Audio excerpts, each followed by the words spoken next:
Toi qui m'écoutes et qui te dis « J'ai 30 ans, j'ai pas grand-chose à penser, à ce rythme, j'y arriverai jamais », je vais te parler d'un outil. Mais écoute jusqu'au bout parce que c'est pas pour tout le monde. Les ETF à effet de levier, le plus connu en France, c'est le LQQ. Un ETF qui réplique le Nasdaq x 2. Donc quand le Nasdaq monte de 1%, lui il monte de 2%. Quand il baisse de 1%, lui il baisse de 2%. L'idée, c'est d'accélérer la croissance d'une petite poche de ton portefeuille, pas tout ton portefeuille. Une poche, genre 5 à 10% maximum, qu'on appelle parfois la poche dynamique.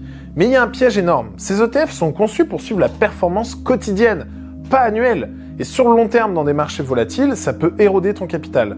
C'est ce qu'on appelle le decay. Sur un marché qui zigzague, tu perds même si l'indice de référence finit à 0.